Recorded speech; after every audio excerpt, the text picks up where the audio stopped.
Halo, salam sejahtera bagi kita semua.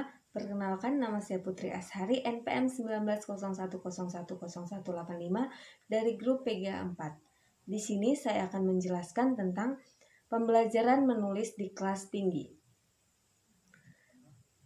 Yang A, pengertian menulis di kelas tinggi.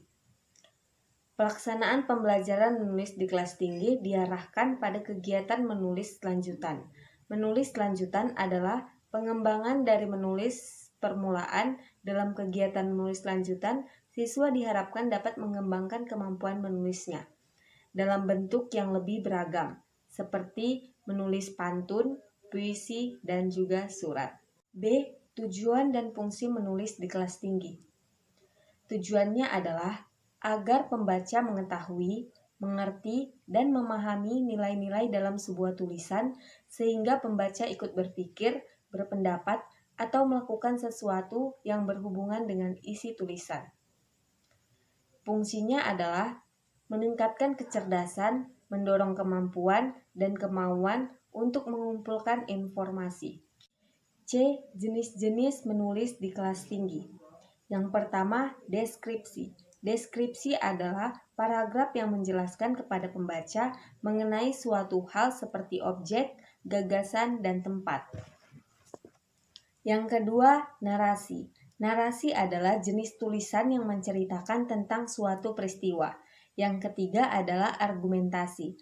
Argumentasi adalah ragam wacana yang dilaksanakan untuk meyakinkan pembaca mengenai kebenaran yang disampaikan oleh penulisnya.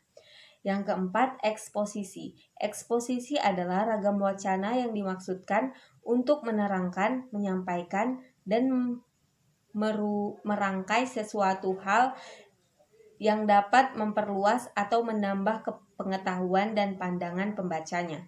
Yang kelima, persuasi. Persuasi adalah karangan yang dapat menarik minat dan dapat meyakinkan bahwa pengalaman pembaca merupakan suatu hal yang penting. D. Metode pembelajaran di kelas tinggi.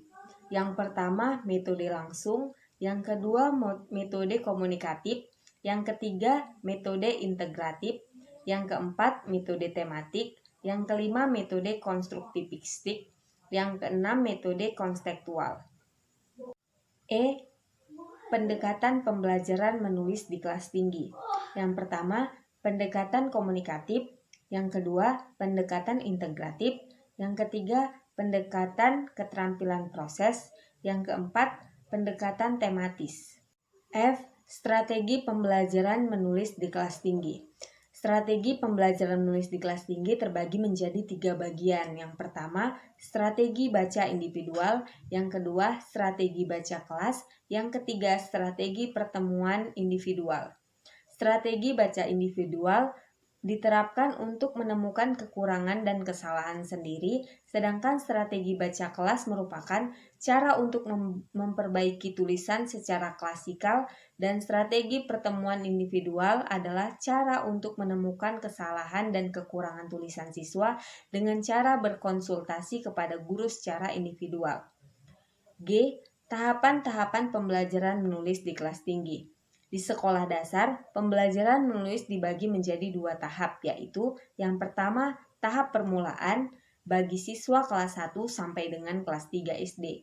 Yang kedua, menulis lanjutan bagi siswa kelas 4 SD sampai dengan kelas 6 SD. Sekianlah yang bisa saya sampaikan. Terima kasih.